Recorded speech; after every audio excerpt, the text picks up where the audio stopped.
In today's episode, we'll get into something that I coach all of my clients on. It is a universal through line, I believe, in everything in life.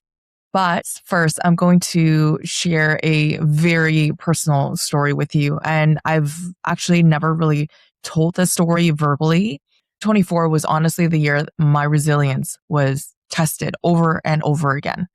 It was the hardest year of my adult life, hands down. On January 3rd, I started getting this chest infection where I was coughing all the time. I had no energy. I slept more hours than I was awake. And keep in mind, I was always somebody who was rarely sick. And even when other people were sick, my body, my immune system was able to fight off the infections. No problem. I was sick for 2 months straight. And because I was living in Mexico, I tried to get in the sun as much as I could to try to boost my immune system. And I rested, I slept whenever possible to really minimize the strain my body was experiencing. And eventually by about March, I was feeling a lot better. I moved from Tulum, Maya Riviera, to the west coast of Mexico to Oaxaca. And I planned to be there for about a month. And I rented this place about 45 minutes from the town center. It was very, very quiet, secluded community where it was locals. And I wanted that to be my period of solitude where I would have minimum outside exposure and really focus on introspection, self-reflection, and journal, meditate, spend all this time just kind of doing that inner work. Journal as much as I could and really think about, the past few decades of my life. And I also really wanted to take this time to really purge and release anything that I was holding on to that really was no longer serving me. And I had this very linear, or rather this very organized expectation of what was going to happen during that period. And there were certain things that I knew I wanted to do. And then there were certain outcomes that I was almost certain that I was going to get out of the experience. And about 2 weeks into my time there, on a Sunday afternoon, I remember so clearly, I felt this tightness in my lower back. Didn't think much of it. I just thought, okay, maybe I might have, had a mild strain or a tightness that I needed to stretch out. So I hopped in the shower and thinking that the heat might relax the muscle a little bit, and then went to the bed to stretch it out. So I laid on my back, did a few stretches, and to finish my stretches, I essentially just laid on my back, and it was a very comfortable bed. It was not a mattress. It was not, the bed itself. I was finishing up. I was about to sit up. I had this sharp lightning feeling going up my head, so up my spine, towards my head, and then down my leg. So that shooting nerve pain, and I could not move. So I laid back down flat on my back, and I kind of had this thought in my head. I was like, fuck, this is not good. So my back seized up completely, and I couldn't even move half an inch. And that's how painful it was. My back completely seized up, and to the point where I was laying there and I could feel the pain, and every micro movement I made triggered so much pain. I was sweating. To be honest, I was a little bit scared because I was alone and I really didn't know what to do.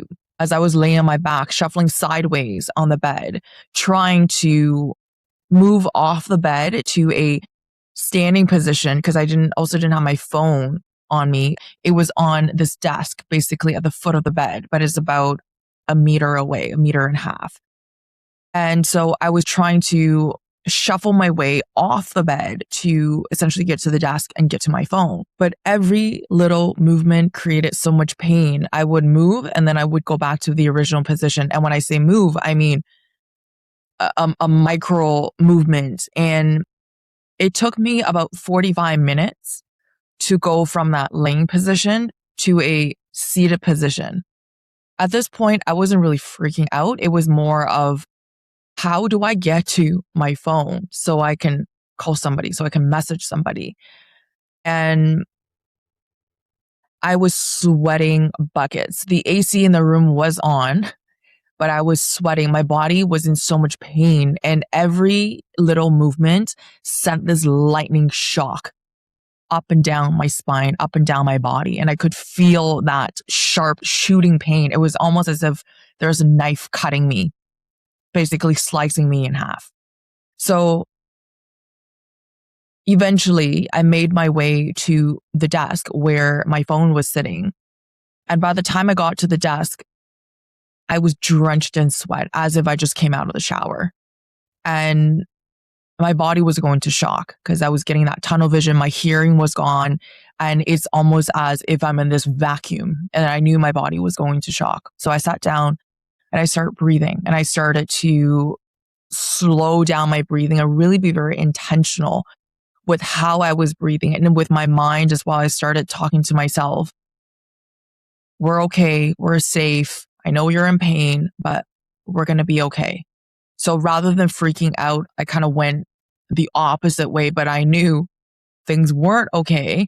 But I still try to really maintain calm. And with my training in years and years of lifeguarding, years and years of working in different clinics, hospitals, working with different demographics, that was really, really helpful in terms of maintaining calm in a very devastating, shocking, and scary emergency situation. So I sat down, start breathing, and at that point, I sent a voice note to my boyfriend, basically told him what happened, very short voice note. And I said, you know where I'm staying, you know the address. I might pass out. If you don't hear from me, come and find me. So that basically was kind of how I left that voice note. And I put the phone down and I just kept breathing. And I was just really, really focusing on my breathing. My heart rate eventually came down and the sound of the room came back. And then my vision started to widen. And I knew my body was out of that shock state. I continued to talk to myself at that point, essentially, saying things like, we'll figure this out. It's totally fine. Well, we'll do this one step at a time. And even if we got to sit here for the rest of the night, that's totally okay. The thing is, it was okay when I was sitting there, but as soon as I moved just a millimeter, I was in pain. Walking was just such a painful, painful experience because every little step, like I was shuffling like a 90-year-old. And even with a little shuffle, it was painful. It was that sharp shooting pain up and down. Then I did a few tests on myself to make sure that there wasn't any major nerve issues happening. So I did, finger tests, feet, leg, toe tests. I still had sensations. I was able to move. So all of that was fine. So I was like, okay, maybe it's just some kind of disc issue and muscle spasm, but nothing to the point where I would have incontinence or I'm losing feelings in my feet. So after doing all the more of the major tests on myself, I felt a little bit better knowing that, we're going to be okay. It just is really painful. And that's okay. We can deal with pain. So then I remember that I have this thing called rapé, which is used by a lot of the Amazonian shamans as it's a tobacco snuff essentially that people use to meditate, to get certain insights, spiritual insights and such. So I use that to meditate. And I remember, it's very grounding. So luckily I had that close to me. So I grabbed it and it just relaxed my body fully. And the pain temporarily was gone.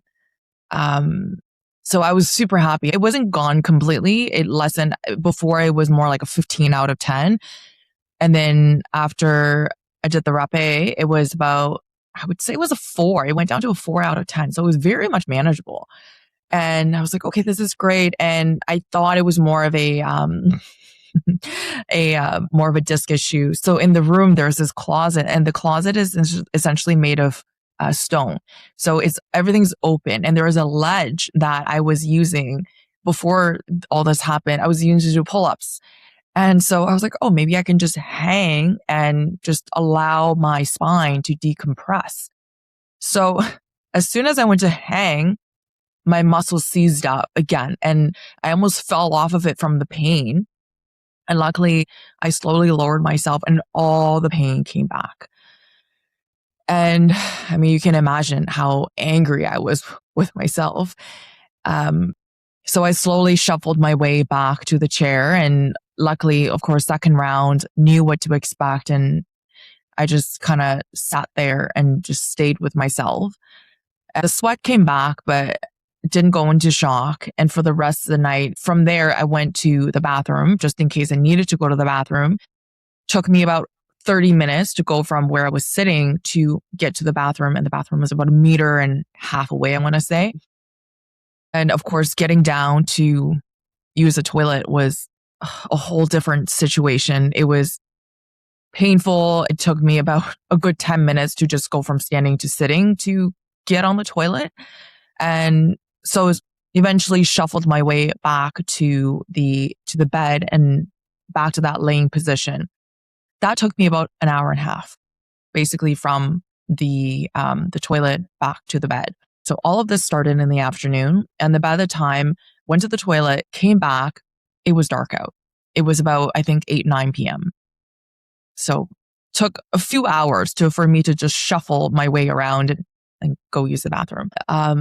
And then that evening, I really didn't know what to do, and I didn't know any, chiropractors, physios in where I was staying. So I ended up going on my phone and looking up my chiropractor in Toronto. I messaged Waj, who's my chiropractor. He's an amazing, amazing guy. Highly recommend.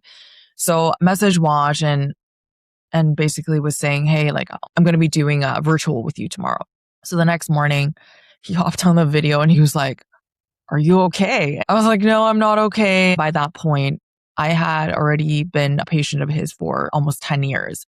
And for 10 years, he's never seen me cry. And I just started crying when I was on the call with him. And I was like, I don't know what to do. I'm stuck here. And then I described the situation to him, and he has a heart of gold. It's just the best, the biggest heart, the best practitioner out there. Highly recommend if you're in Toronto, if you need any kind of support with your injuries, recovery, and anything like that. And he reassured me. He's like, like, these are the things you can do to, help, and just message me anytime if you need anything.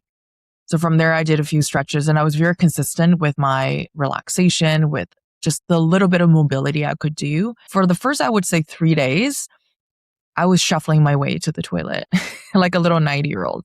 And every day I would look out the window. There was a window right by the bed. So I would look out and could see the palm trees. And I found the thing that helped me the most during that period was just surrendering.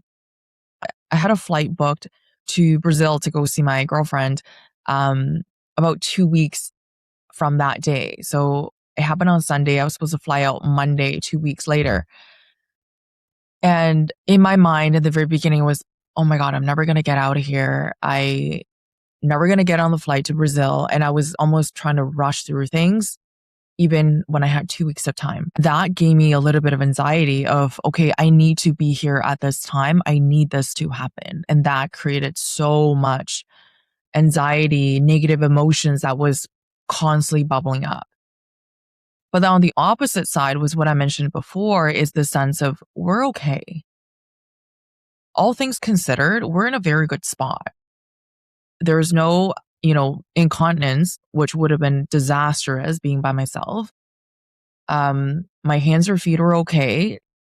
Sensory motor were there. And, all of these things, and the fact that I had all the knowledge and I was able to help myself through all of this, I was so grateful. And of course, laying there had a beautiful view. I think if I didn't have a window, I would have been more miserable. I was looking out the window every day and just looking at the palm trees, looking at the sun come up. And it was just such a beautiful, beautiful thing.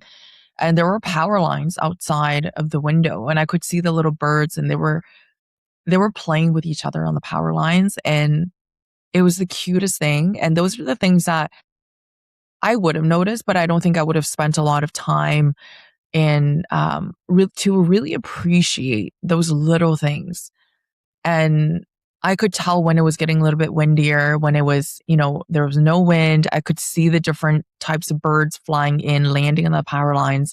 So all of that, it honestly, this sounds really strange, but it was a period of time when I felt my heart was so full. I was so grateful for life. And I spoke to my body every single day.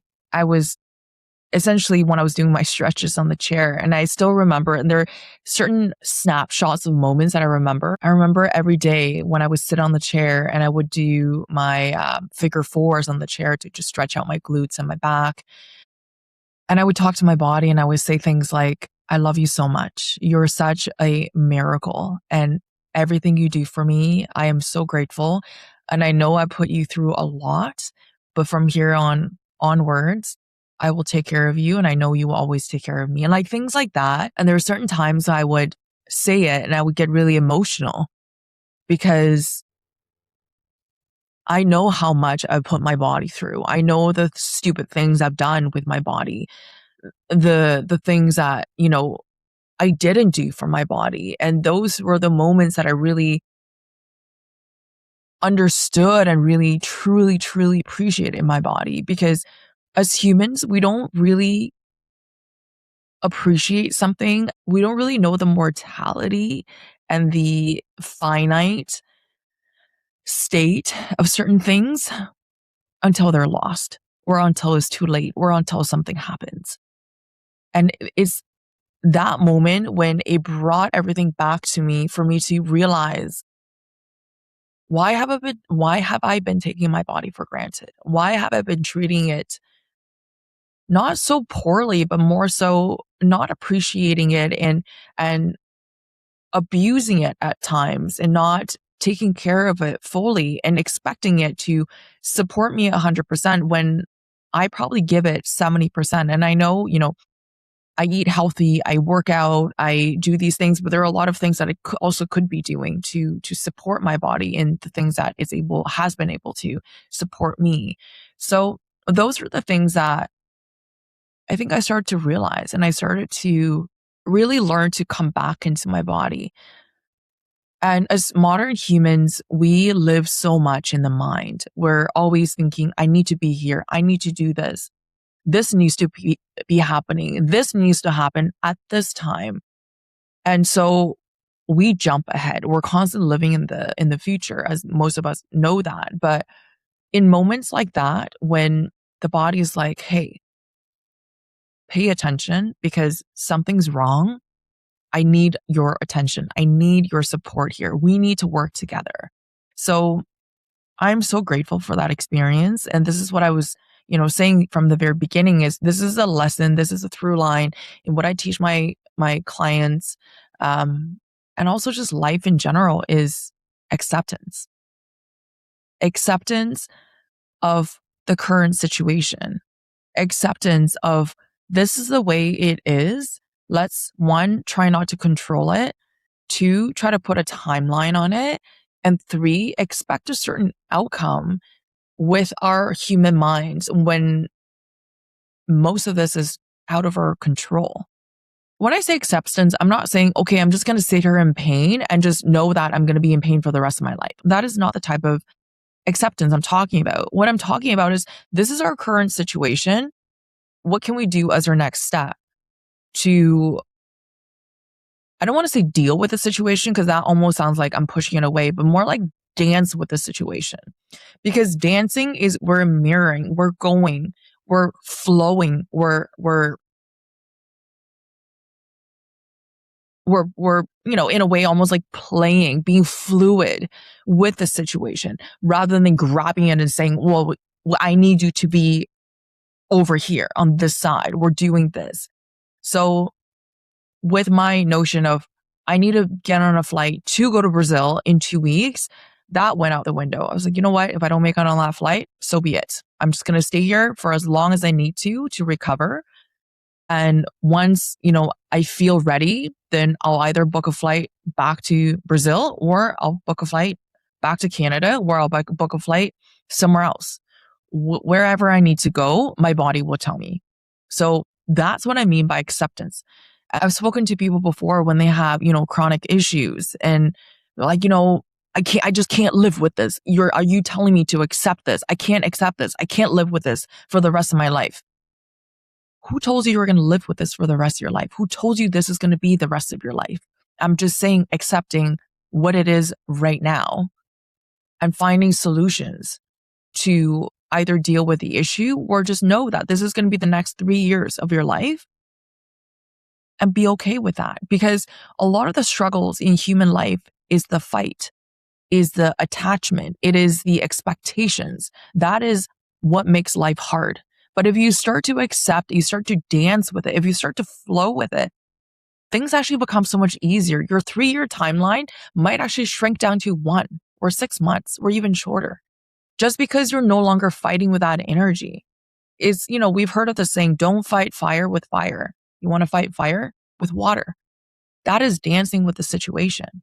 So that was the biggest thing I learned. And so the first 3 days, I would say 4 or 5 days were pretty brutal. And at a certain point, I ran out of food. I ran out of food. I ran out of water. And obviously in Mexico, you can't drink tap water. So where I was staying, there is a huge courtyard and there was a gate outside. And the Airbnb host was, funny enough, he was out of state. He was in Mexico City. He was like, oh, I'm on vacation. So he couldn't even send somebody to drop things off for me. And obviously I couldn't make it to the gate. I couldn't even make it to the front door of my place. I could only go from the bed to the bathroom. I was just bed and bathroom were the two places that I was going for a few days. And eventually I was able to make it out to the kitchen and I had pretty much no food left. So I didn't have food for, I want to say about a week, and water didn't really have much either. I felt as soon as I started just accepting the situation, my mood lifted, my energy kind of came back, and my back was, struggling and it needed time to heal. It needed time to kind of relax because a lot of it was a muscle spasm. So I'd say by about the 1 week mark, I want to say, I was able to kind of like shuffle my way to the front door. The first day I tried to get outside, I got to the front gate, but then I had to shuffle back because my back was in so much pain. I had to sit down for a little bit and then I made it back to my place. And then the second time, I managed to go out the gate and there was a little convenience store at the corner. So went to the convenience store, got water, and I think I got a couple, they didn't really have a lot of vegetables. Like they didn't have a lot of fresh foods. So I got a couple tomatoes and I think I don't even remember what I got, to be honest, but I got some very quick things that I could just eat. So that was my first venture out. And then eventually I was able to make it to the gym. The gym was about 2-3 blocks away. And I went to the gym, obviously not to work out. I could barely walk at the time. I made it to the gym to do some stretching. And they had some, equipment like kettlebells and such that I could just kind of lean on it to release some muscles, some lacrosse balls and rollers and such. And then eventually by, I think 3 days before I was supposed to fly out to Brazil, I made it to the cafe that I was always going to. And the lady who was there, she's like, oh, I haven't seen you in a while. And I was like, well, guess what happened? So I kind of like gave her a run through. And then she started telling me about her story, how she's been struggling with her autoimmune condition for, I think, 20 years or something. She can't sleep at night. And then these are also the times when, when you're vulnerable with somebody, the other person's also able to be vulnerable with you. And that's where that genuine human connection also come in. But that's a different topic for a different day. And so we really connected. And then that was my first full fresh meal in almost 2 weeks. And eventually I was able to make it on my flight to actually make it to Brazil. But this whole time, I was actually quite impressed and surprised with myself is how positive I was this whole time. And I knew, and for my entire life, I've always known, whether that's, delusional, I believe in something that doesn't exist. It doesn't matter. And, we all have our own belief systems, but I've always believed that I'm protected and it doesn't matter what happens to me, I'm always taken care of. So even when something like that happens, at a certain point, I think past like the first night, I knew everything's going to be okay. It's just a matter of time and being patient. So imagine how you would live your life. Imagine how you would run your business if you always know things are always going to be okay. Things are always going to work out. Maybe not to your own human expectations, maybe not to your expectations based on your current perspective, but knowing doesn't matter what happens. Knowing doesn't matter what the outcome. The outcome will always be in your favor. Doesn't matter what it looks like. How differently would you live your life? Essentially is releasing control. And it's like holding on to something that you don't need to be holding on to. Like, when you grab water, if you try to grab water, it's going to slip out of your hands. But if you gently cup it, you can get way more than what you can grab onto. And I find so many times and over again, life is the same. And I'll share a different story that happened last weekend, but I'll share it in a different episode. And those are the moments when you realize that the more you try to control something, whether it is your self, whether it's your business, whether it is other people, whether it's certain situations, if you try to control it so much, things almost never turn out the way you want them to. But if you focus on the process, focusing on the things that you can control, a lot of the times the outcome are things that you probably couldn't even have dreamt of. And then in April, when I got back from Brazil, back to Toronto, I found this giant patch of, it almost looked like my skin was rotting on the base of my neck. And I didn't know what it was. And it happened right when I got back from Brazil. So I was like, did I catch some weird thing from Brazil? And I've been to Brazil so many times that I was like, nothing's ever happened to me in Brazil. I never caught any weird thing in Brazil. And I went to see different doctors and nobody knew what it was. And it was painful, mostly because it was an open wound. And I went to, the hairdresser because I was supposed to get a haircut. They refused to cut my hair because they're like, we don't want to hurt you, especially washing that area and such. So eventually I figured out it was just very, very severe eczema. I didn't have any skin conditions before that. I have a little bit of rosacea. And then as I got older, the rosacea really just gotten better and better. That's about it. I don't really have any other medical conditions either. So that was a surprise to me, to be honest, how severe it was and how severe it was to the point that myself, I couldn't I had no idea what it was. Medical doctors had no idea what it was. So that was April. And then kind of end of April, beginning of May, family emergency happened and we had to go to the hospital 3 times, like to emerge within a week. The intensity of it kind of continued until I'd say end of the year. And then during that time, high stress. I was sleeping about 2 to 3 hours a night for about 5 to 6 months because I'm one, I can't sleep if there's something happening. And 2, I didn't know if I was needed at night. So I was constantly listening to if I was needed and every little noise would wake me up. So my nervous system was really, really jacked up. And even when I was, doing breath work, doing things that would typically calm me, the loading of it was just too frequent and too much. And I couldn't unload enough with the short period of time that I had throughout the day and throughout the week. So by about June, I think it was June, I started getting rashes and I still have scars from it, basically in the elbows. And I was getting itchy everywhere. And the rashes were, they were bubbling. So they look like almost herpes on my elbow. And that was from gluten. So I started developing this gluten sensitivity and which never had before. Eggs I couldn't eat and I started developing a dairy sensitivity as well. So gluten, dairy, and eggs were, I didn't really eat that much gluten or dairy to begin with. Eggs, I had a lot and everything was fine. So that came out because the body was there was just such a heavy load on the body that the body hit a threshold and the systems were going out of whack. During this entire time when I was dealing with the family emergency, whatever I needed, I had to push it off to the side because it was in a very intense situation. So I I think I went to the gym maybe like a handful of times within that period, and then pretty much didn't do anything for myself. So the needs, feelings of my own were suppressed, and I still found pockets of time where I could stretch my back, but my back was kind of seizing up here and there during that period as well. But then I would, like kind of suppress it.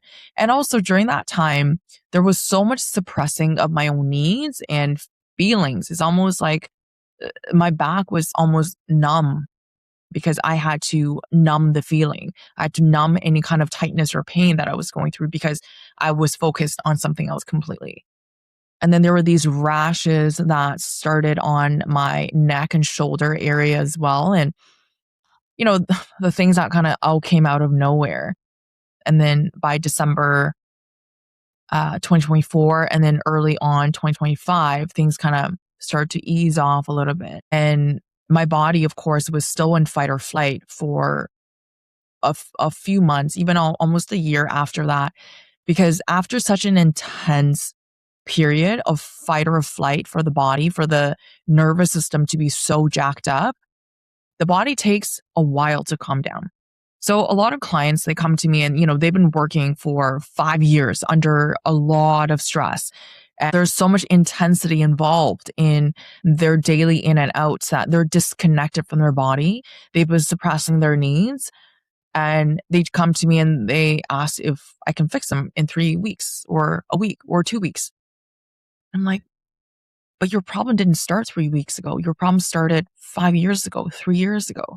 So how do you expect yourself, your body to recover that long period of stress, that long period of loading within that short period of time?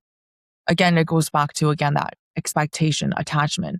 And then if you're fixed, let's say, so-called fixed, after 3 weeks, what are you going to do? You're going to go back and start loading yourself up again with all the things that you did. So typically, it takes about 6 months to a year for people who have gone through stress for, 3 to 5 years, maybe even longer, maybe 18 months. That is an honest and very transparent timeline for most people. And for anybody out there saying, you can fix your nervous system in 3 weeks, that's bullshit. Again, it depends on how long you've been under stress for. Your nervous system is like a door, right? Because we're designed to survive. That design for survival is primal, is very, very important. So think of it as a swinging door. Because we're designed for survival, something threatening comes in, the door needs to swing open in a millisecond in order for us to survive. Hot stove, hand touches it, and you don't even consciously realize it's hot or why your hand is ducking away because it's a reflex. It needs to be fast. Otherwise, you're going to get blisters if you stay on there for an extra second even. There is something running at you.